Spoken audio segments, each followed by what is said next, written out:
Blouse सिलाउनलाई यो अगाडि भाग पनि खुल्ला, यो कटिङमा हुन्छ, पछाडि भाग पनि खुल्ला। यसरी टक्क क्रिजहरू राखेर पछाडि अगाडि यो टाँका लगाएर यो तुना बान्ने सबै फिनिसिङ गरेर पाइपिङहरू हालेर सबै यसरी यो पार्ट छुट्टै त्यो कटिङमा हुन्छ, यो पार्ट छुट्टै यतापट्टिको पार्ट छुट्टै गरेर यति गर्ने पहिला सुरु क्रिज राखेर सबै यो चाहिँ अरू नर्मल ब्लाउजहरुमा जस्तै गरी फिनिसिङ सक्ने। त्यसपछि यो कपडाको यति साइज 1.5 इन्च जति र काटेर अब यसलाई सिलाउने यो जोड्नको लागि।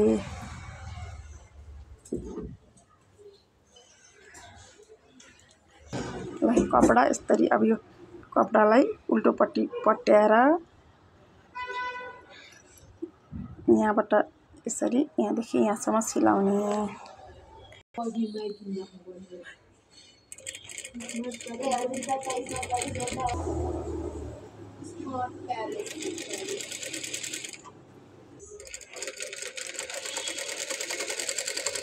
अब यसलाई सुल्टो पारेर फर्काउने। अब यहाँबाट यसको ओपन कति छ यहाँ चिन्ह लगाउने, ठ्याक्क 8 इन्च ओपनको कुमबाट। अब यसलाई यसरी राखेर यो ओपनमा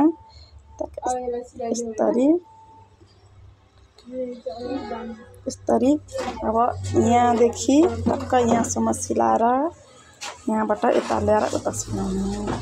अब यसलाई अब यो भित्रीमा यो चिनी पेस्टिङ चाहिँ यसको बराबर साइज काट्ने। अब यो भित्रीमा टाँस्न चाहिँ यो चिनी पेस्टिङ त्यही साइजको टाँस्ने। स्लिकमा चाहिँ यसको पहिला चाहिँ यही साइजको बनाउने, पछि यसलाई हाफ इन्च जति कम गरिदिने यो बेल्टको लागि। यो चाहिँ अलिकति सानो साइजमा यहाँबाट यहाँसम्मको साइजमा काट्ने पेस्टिङ। यो बाहिरी यो कोरियन स्लिप भन्दा अलिकति सानो साइजको पारेर काट्ने। यो चाहिँ बराबरको।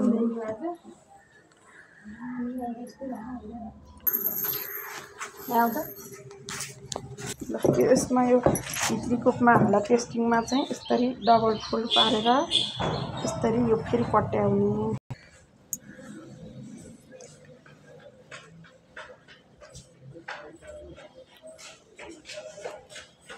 त्यसरी सिलाउने पहिला यसरी सिलाउने।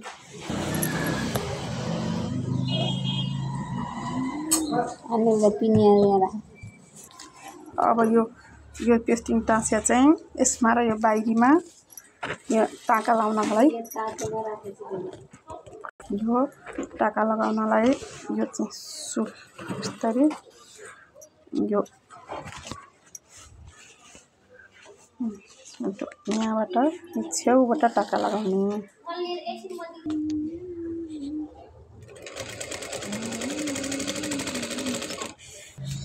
यसकै यो छेउबाट सिलाउने यता पनि।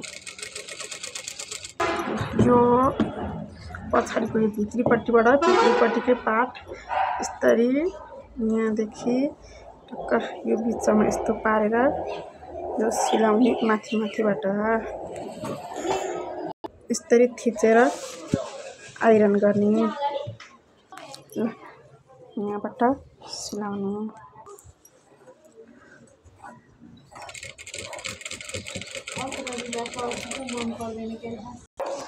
अब यस्तै गरी यतापट्टिबाट यसलाई यस्तै गरी यहाँ छेउबाट सिलाउने।